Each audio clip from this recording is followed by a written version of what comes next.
오늘의 말씀은 하나님의 구원에 대한 메시지입니다.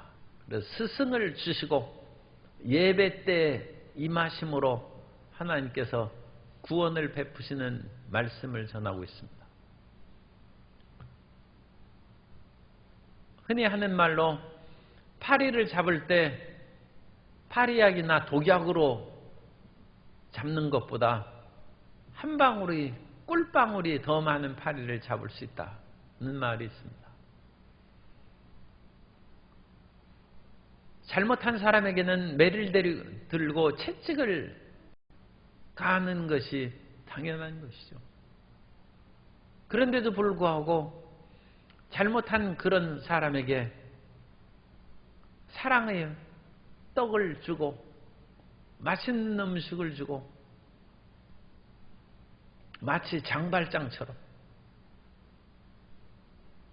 품에 품어주고 따뜻함으로 그 영혼을 애워싸줌으로써 더 큰 효과를 거둘 수가 있습니다.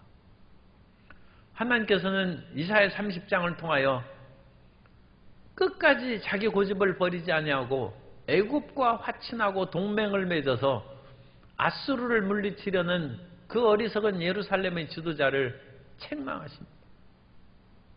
그래서 그들이 마치 무너지는 담벼락에 깔리듯이 해를 당하고 고통을 당한다는 것입니다. 그러나 우리가 어제 18절의 마지막 절에서 우리가 살펴본 것처럼 그러나 하나님께서는 기다리신다.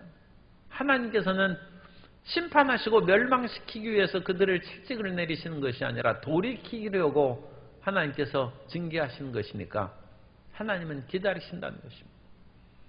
그리고 다시 그들에게 은혜와 긍휼을 베풀어 주시는데 이제는 스승을 감추지 아니하고 예배 때 하나님께서 그들의 예배 안 받으신다는 거예요. 그리고 예배가 냉랭한 것이죠. 너희가 쓸데없이 하나님 앞에 나온다는 너희 삶과 생활의 태도를 고치고 하나님 앞에 나와야지 여전히 죄 짓고 불의하면서 하나님 앞에 나와야 내 마당만 밟을 뿐이라. 이사야 1장에서 하는 경고와 채찍입니다. 그런데 오늘 후반절에는 그들이 절기 때 야훼의 임하십니다. 맹렬한 진노로 임하시는 하나님의 표현은 대적을 물리치시는 하나님의 맹렬한 분노입니다.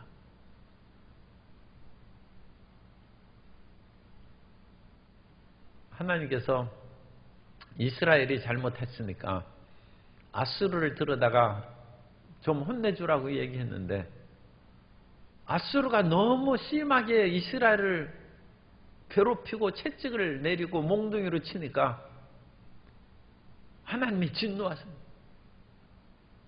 아니 자식을 교육시키라고 좀 혹독하게 아직 정신을 못 차리니까 혹독하고 심하게 좀 가르치고 정신 차리게 해주십시오 하고 맡겼더니 아예 죽이려고든 달려드니까 저리 비키라 하고 쫓아내고 그 아수르를 하나님이 심판하신다는 거예요. 하나님께서 우리에게 주시는 가장 큰 은혜는 스승을 숨기지 않는다는 것입니다. 오늘날 우리에게 아무리 죄짓고 불의해도 성령을 거두시지 않는 거나 마찬가지입니다. 그래서 19절에 보면 시온에 거주하며 예루살렘에 거주하는 백성아, 여기는 시온에 와서 하나님을 예배하고 찾는 그런 모든 백성들, 시온의 거주자 또는 예루살렘의 정치적 지도자들을 의미하는 것이 아니라 하나님을 예배하러 모인 사람들을 뜻하는 것입니다. 너는 다시 통곡하지 아니할 것이라. 분위기가 바뀌죠. 그가 내 부르짖는 소리로 말미암아 내게 은혜를 베푸시되. 그래서 하나님께서 이제 그 부르짖고 통곡하는 예루살렘의 지도자들은 헛된 망상에 사로잡혀서 자기들의 계교로 밀고 나아가는데 백성들 또 예루살렘에 온 그런 예배자들은 그처럼 안 되는데 하면서 나라와 민족을 위하여 간절히 기도하고 하나님 이 나라의 지도자를 고치시고 자기 계획과 외교 정책을 끝까지 밀고 나가는 사람들을 돌이키셔서 이 땅에 평화를 주셔서 하는데 하나님께서 고치신다는 것입니다. 내 부르짖는 소리로 말미암아 은혜를 베푸시고 그 들으실 때 이것도 중요한 것이죠. 하나님이 비가 올 때 소낙비를 구하라 하는 것처럼 하나님의 때가 있습니다. 하나님은 정확한 때에 역사하십니다. 그래서 내게 응답하시리라. 그러면서 여전히 예루살렘의 지도자들이나 그런 상황은 크게 바뀌지 않았습니다. 그러므로 내게 환난의 떡과 고생의 물을 주시나. 여전히 고생스럽고 힘든 것이 있지만 스승은 내게 숨기지 않는. 여기서 스승은 하나님이십니다. 지금 이 스승은 하나님이십니다. 일반 선지자들이 얘기하고 선견자들이 얘기하면 그 자기 계획에 들여서 나아간 사람들이 선견하지 말고 선지자의 말을 하지 말라. 우리에게서 하나님의 뜻을 얘기하지 말라. 그렇게 고집 피우고 그러는데 그건 하나님이 선지자와 선견자들을 거두신 것이죠. 그러나 하나님의 긍휼한 때가 오셔서 주님께서 스승은 내게 숨기지 않는다. 그렇게 하는데 이것은 하나님께서 잘못 가서 영 이대로 빠져가지고 절벽 낭떠러지에 떨어질 판에 그러므로 뒤에서 부드러운 말씀으로 내가 오른쪽으로 치우치든지 왼쪽으로 치우치든지 내 뒤에서 말소리가 내 귀에 들려서 이것이 바른 길이니 이것으로 가라. 하나님께서 오늘 우리의 모든 성도님들의 삶과 또 이 나라 사회 전반에 걸쳐서 바른 길로 인도하시고 하나님의 평강이 임하시고 이제 코로나19로 지치고 피곤한 모든 것을 거두시고 하나님의 선하신 인도하심이 충만한 역사가 이루어지기를 소망합니다.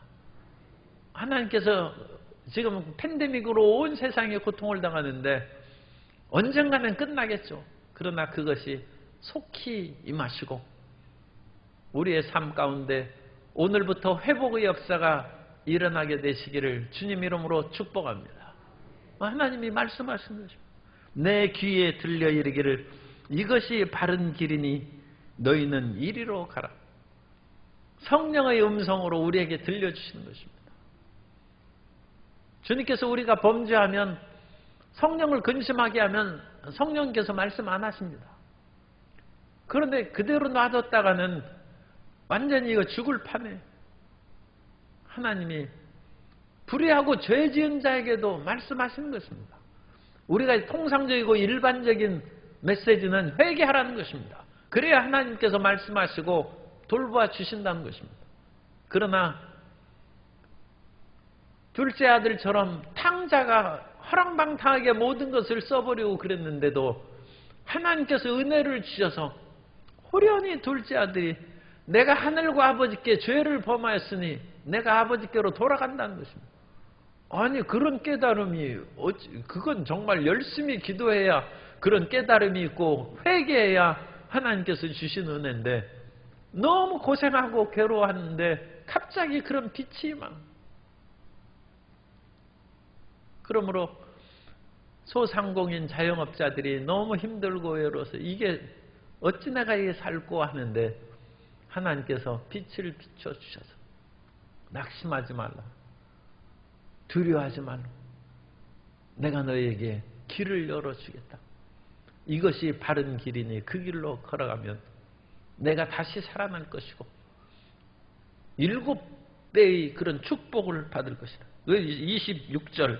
26절에 보면 야훼께서 자기 백성의 상처를 싸매시며 그들의 맞은 자리를 고치시는 날에는 달빛은 햇빛 같겠고 햇빛은 7배가 되어 7날의 빛과 같으리라.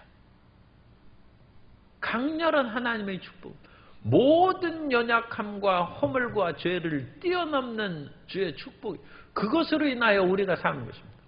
모든 사람이 죄를 범하였고 세상이 캄캄할 때 7배의 해보다 더 밝은 예수 그리스도를 보내주신 것처럼 주님께서는 우리를 살리시는 하나님이십니다. 그러므로 그 살리시는 하나님을 기대하시기 바랍니다. 하나님은 원래 자비로우시고 은혜로우신 분입니다. 그 은혜와 자비가 없이는 어찌 인간이 오늘날까지 살아남을 수 있겠습니까? 그래서 하나님께서 이것이 바른 길이니 너희는 이리로 가라고 인도하시고, 또 너희가 너희 조각한 우상에게 입힌 은과 금을 입힌 그런 모든 것을 집어 던지고 세상의 모든 계교와 세상을 향한 마음을 집어 던지고, 탐심이 우상숭배라고 했는데 그런 것도 다 던져버리고 하나님을 따르고 사랑할 수 있는 길로 이끌어 주신다는 것입니다. 도저히 마음을 고치지 않을 것 같은 사람도 마음을 고칠 때가 있습니다. 그러므로 자식에 대한 소망을 버리면 안 됩니다. 하나님께서 언젠가는 그것을 고치실 것이고,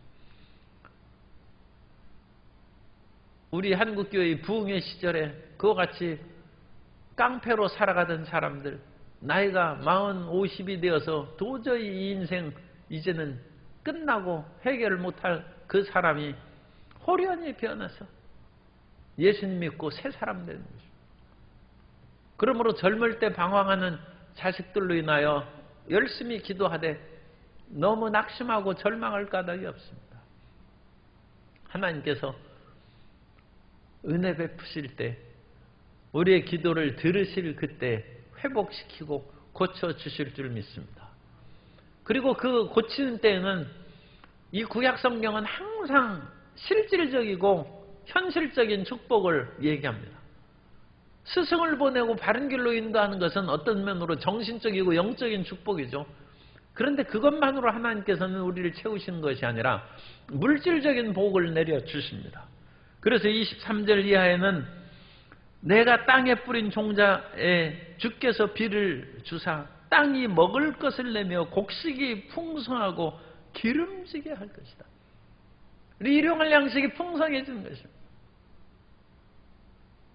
의식족이 지예절이라는 옛말처럼 사람이 먹을 것과 옷은 입이 풍성해야 예절을 한다네. 내가 지금 굶어 죽을 판에 예절을 차리고 어른이 수저를 들기 전에 먼저 들으면 안 된다. 지금 내가 굶어 죽을 판인데 그거 눈치 볼 겨를이 있겠습니까? 먼저 먹고 보는 것이죠.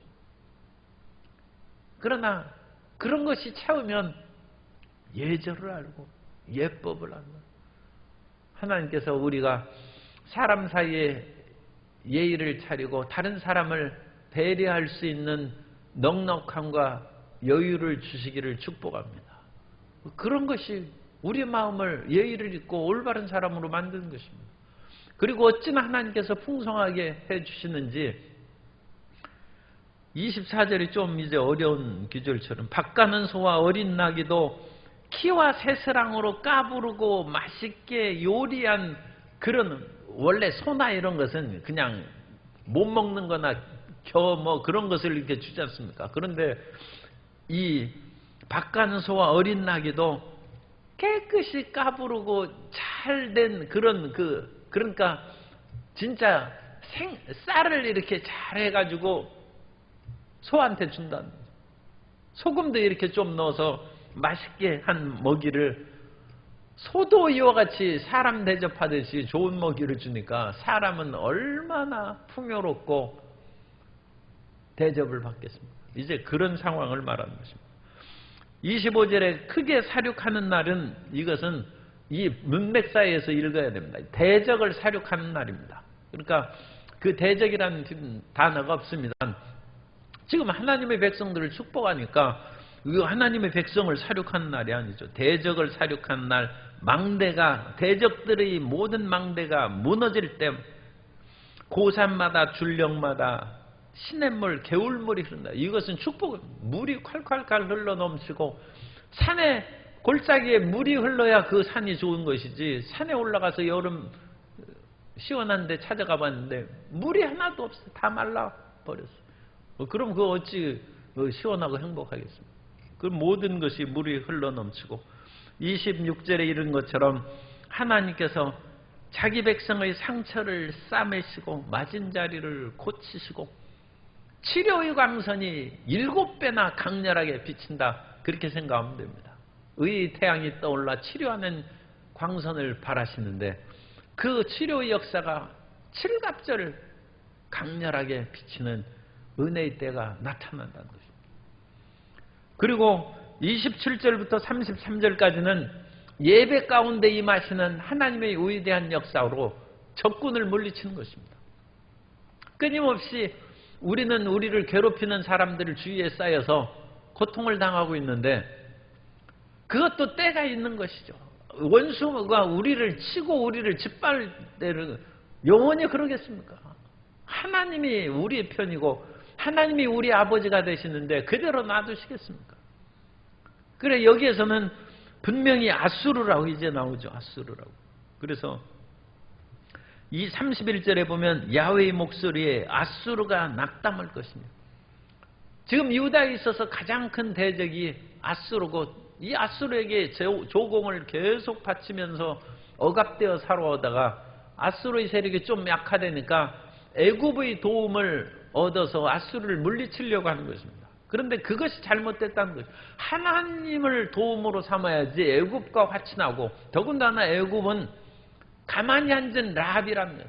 라합은 바다 괴물이라고 했죠. 그래서 그것은 이빨 빠진 호랑이고 힘이 없는데 하나님께서는 바벨론을 통해서 아수르를 치려고 계획했는데 인간적인 계교로 헛된 애굽과의 화친과 맹약을 맺는 어리석음을 떨쳐버리는. 그런데 그 마음을 떨쳐버리잖아요. 어리석은 자는 그 어리석음을 곡물과 함께 공의로 놓고 찌를지라도 벗겨지지 않는다는 것입니다. 사람이 얼마나 자기 고집을 부리고 지독한지 절구에 넣고 공의로 이렇게 찧어도 어리석음이 안 벗겨져요. 곡물의 껍데기는 벗겨질지라도 사람의 그런 미혹하는 마음, 미맹은 안 없어지는. 그렇다고 해서 죽이시기야 하겠습니까? 하나님이 참다 공의로 계속 찢는 아수르의 그 공의를 뺏어버리고 회개하라고 아수르라는 몽둥이로 이렇게 계속 때렸는데 이건 맞아 죽을 판에 몽둥이 치워버리라는 사람을 살려야죠. 그래서 하나님이 진노의 불길로 원방에서부터 유다에 임하신 것입니다. 그래서 27절에 보라 야훼의 이름이 원방에서부터 오되 그의 진노가 불붙듯하며 빽빽한 연기가 일어나듯 하며 그 입술에는 분노가 찼으며 그의 혀는 맹렬한. 지금 이것은 유다에 대한 분노가 아니라 자식 교육하라고 했더니 아수르가 사람 죽일 판에 그런 아수르를 향한 분노입니다. 하나님이 지금 유다가 제대로 회개는 잘 안 했어요. 안 했지만 회개를 제대로 안 하고 정말 우리는 온전히 회개해서 복을 받는 것이 원칙입니다. 그런데 회개가 잘 안 돼. 그렇다고 해서 하나님께서는 우리를 버리시지 않습니다. 부족한 대로 우리를 고치시고 우리를 회복하시고 잘한 거 아무것도 없는 둘째 아들에게 그야말로 좋은 옷을 입히고 금가락지를 끼우고 살찐 송아지를 잡아주는 것처럼 은혜와 긍휼을 베풀어 주셔서 우리 마음이 돌이키고 하나님을 사랑하는 마음으로 회복시켜 주실 줄 믿습니다. 그래서 28절 계속 하나님의 진노입니다. 그의 호흡은 창이라며 목에까지 미치는 하수처럼 막 밀려들어서 지금 아수르를 괴롭히는 것으로 생각하면 돼요. 아수르를 심판하는, 아수르가 죽을 판이죠. 그래서 열방을 괴롭히는 아수르라든지 이런 유다의 원수들의 열방을 까부르며 여러 민족의 입에 미혹하는 재갈을 물릴 것이다. 그러나 유다 예루살렘에 있는 백성들은 29절 너희가 거룩한 절기를 지키는 밤에 하듯이 노래할 것이며 피리를 불며 야훼의 산으로 가서. 유다 백성들은 이제 살아났어요. 예배 드리는 것이 즐거웠어요. 예배가 회복됐어요. 찬송이 회복되었어요. 예배와 찬송이 회복되고 기쁨이 회복되는 성도 여러분 되시기를 바랍니다. 하나님의 이 회복의 역사가 충만히 임하게 되시기를 바랍니다. 우리 하나님 앞에 나와 노래하고 정말로 이때 이제 예배드리는 분위기가 살아나는 것이죠. 온 찬양대가 가득 세워지고 성전에 하나님을 찬양하고 예배하는 사람이 가득 차서 하나님을 기쁘게 하는 그 날이 속히 다가오게 될 줄로 믿습니다. 그리고 30절에 그의 장엄한 목소리를 듣게 하시며 혁혁한 진노로 팔을 들어서 아수르를 치시는 거예요. 마치 폭풍이 나뭇가지나 모든 모래를 휩쓸러 가는 것처럼 아수르의 세력을 그냥 몰아버리시고 그를 제거해 버리십니다. 그때 이 폭풍과 같은 야훼의 목소리에 31절 아수르가 낙담할 것이며 주께서 막대기로 치실 것이다. 32절 야훼께서 예정하신 몽둥이를 아수르에 더하실 때 이전에는 아수르가 유다를 징계하는 몽둥이였어요. 하나님께서 징계의 수단으로 아수르를 쓰신 거였어. 그러나 이제는 그 몽둥이를 뺏어서 내가 너무 무리하고 하나님의 그와 같은 징계를 오히려 너희 그런 교만함과 포악함을 드러내는 것으로 사용하니까 몽둥이를 빼앗아버립니다. 역사를 주관하시는 하나님에 대한 분명한 이해가 이사야에게 있습니다. 이사야는 유다와 예루살렘 백성들을 고치기 위해서 하나님의 진노와 심판을 얘기하지만 그것도 정도 나름이죠.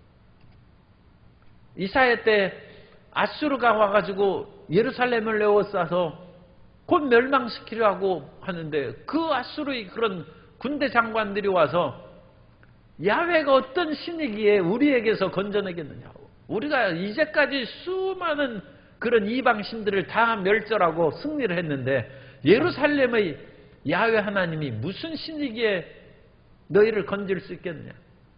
그 말을 듣고 하나님이 분노하십니다. 이사야가 분노한 것이죠. 그래서 하나님 앞에 히스기야 왕에 가서 두려워하지 말라는 거예요. 그러자 하나님의 사자가 그날 밤에 아수르 군사 18만 5천 명을 쳐서 얼굴이 뜨뜻해서 아수르 왕이 도망쳐버리고 말이죠. 교만한 대적을 물리치는 것이죠. 그리고 33절은 대저 도벳은 흰놈골짜기에 있는 지명입니다. 그래서 불타는 그 지역입니다. 그리고 흰놈골짜기 그것이 나중에는 지옥의 불못을 상징하는 것이 되었는데 도벳은 이미 세워졌고 또 왕, 아수르 왕입니다. 이 왕은 아수르 왕을 위해 예비돼 아수르 왕이 거기에서 장작더미에 가득 쌓여서 그냥 불태워서 사라져버린 처참한 파멸을 예고하는 표현입니다. 그래서 하나님께서 어떤 대적과 원수가 지금 기세등등하게 우리를 괴롭힐지라도 하나님을 의지하고 예수 그리스도의 보혈로 사신 백성을 해치지 못합니다. 우리의 잘못을 돌이키고 우리의 고집을 꺾기 위해서 하나님께서 내리치시지만 하나님께서 우리를 죽이시게 하겠습니까? 그리고 하나님께서 끝까지 고집을 피워도 자식이 끝까지 고집을 피우고 그래서 몇 끼 굶겨도 이러다가 자식 죽겠다 싶으면 다시 전복죽 끓여서 먹이고 살려야죠. 사람 살려야죠. 하나님께서 스승을 보내사 우리의 길을 인도하시고 풍성한 곡물로 우리를 채워주셔서 여유롭게 하시고 예배의 즐거움을 회복하게 하시고 찬송의 기쁨을 허락하시는 위대한 역사를 나타내 주시고 우리를 괴롭히는 아수르 같은 대적을 다 멸하시는 그 은혜의 역사가 오늘 이 새벽에 충만히 임하고 이 위대한 역사가 이 나라를 고치게 되시기를 예수님 이름으로 축원합니다.